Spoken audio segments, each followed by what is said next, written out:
ना ठीक है।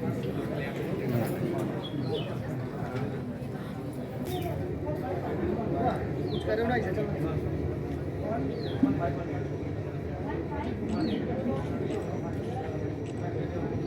हम लोग जब तक वहाँ पहुँचेंगे तब तक वहाँ बोल लेंगे तो आगे निकल जाएगा, पीछे हम लोग पहुँच जाएंगे। इसी तरह से हम लोग चार कार्यक्रम कर सकते हैं। तो सब साथी बैठ समाजवादी पार्टी के तत्वावधान में पीडीए की इस बैठक में इस कार्यक्रम में उपस्थित समाजवादी पार्टी नगर ग्रामीण के सम्मानित अध्यक्ष और विधायक आदरणीय मनीष शुक्ला जी, इस कार्यक्रम में उपस्थित हमारी महिला मंत्री समाजवादी पार्टी की महिला सभापति जिलाध्यक्ष आदरणीय अर्चना रावत जी और सभी सामने आए इस क्षेत्र के सम्मानित बुजुर्गों, नौजवानों को, और कुछ कहने से पहले भारत के पहले विद्वान, विश्व के पांचवें विद्वान, संविधान निर्माता बाबा साहब अम्बेडकर के चरणों में श्रद्धा समर्पित करते हुए तथा बुद्ध के चरणों में श्रद्धा समर्पित करते हुए हमारे राष्ट्रीय अध्यक्ष माननीय अखिलेश जी द्वारा निर्देशित इस कार्यक्रम में आए हुए लोगों का मंच की ओर से हार्दिक स्वागत करता हूं। कोई बात करने का अवसर नहीं है, देश की हालत खराब है। जिस तरह से इस देश की सर्वोच्च पंचायत पर इस देश के गृहमंत्री ने बाबा साहब का को अपमानित करने का दुस्साहस किया है, उससे पूरे देश में और बाबा साहब को मानने वाले पूरी दुनिया में आहत हुई। हम इस अपराध का बदला लेने के लिए और 24 के चुनाव से पहले भी हम लोगों ने इनके कुत्सित प्रयास को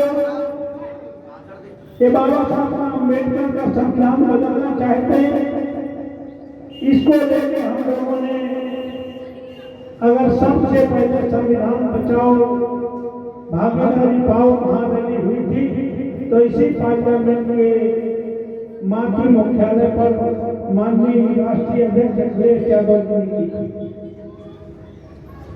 उसका यह असर हुआ कि 400 पार का नारा देने वाले, संविधान बदलने का दुस्साहस करने वाले 240 में चिपक गए और आज फिर उसके बावजूद अब मन में होने के बावजूद उनके जो मन में है, उनके जो कर्म में है, जो उनके चरित्र में है, वो लंबे समय से प्रयास कर रहे हैं कि आरएसएस का संविधान लागू हो, बाबा साहब का संविधान खत्म। और आज आपको एक और बात बता दें, अभी 26 जनवरी को एक विवेक देवराय हैं जो मोदी जी के आर्थिक सलाहकार भी थे, सचिव भी रहे हैं, उन्हें लिखने पढ़ने का भी बहुत शौक था। ये आरएसएस के लोगों ने उन्हें लिखने के लिए जो आर्टिकल दिया था, उसमें उन्होंने आर्टिकल में लिखा है कि ये संविधान संशोधन नहीं करना, इन बाबा साहब अम्बेडकर के संविधान को पूरी तरह बदलना है। अगर प्रधानमंत्री के अंदर में आर्थिक सलाहकार हो, सचिव हो और वो इस तरह का आर्टिकल लिखा है तो कभी खुदा नहीं बहुत सख्त करेंगे तो इसमें निकलेगा।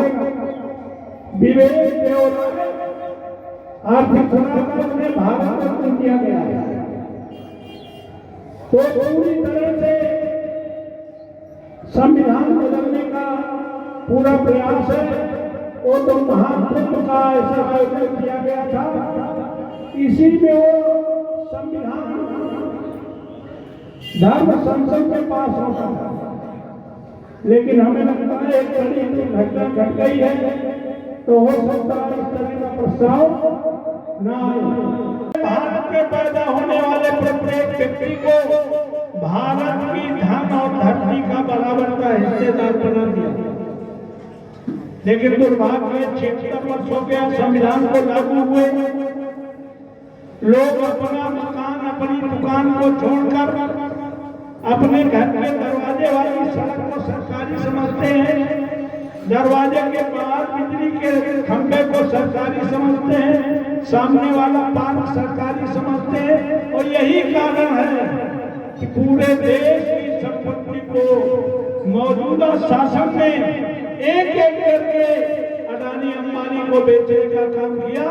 140 करोड़ लोग ये समझकर बैठे कि ये तो सरकार का था, सरकार ने बेच दिया, हमें क्या लेना।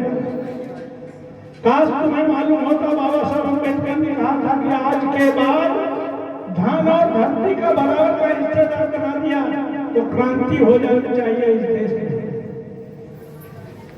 तो साथियों मैं कहना चाहता हूं, जो फ्री का अनाज मिलता है, इसी को हमारे दलित समाज के लोग समझते हैं कि ये सरकार बहुत अच्छी है, 5 किलो फ्री दे रही है।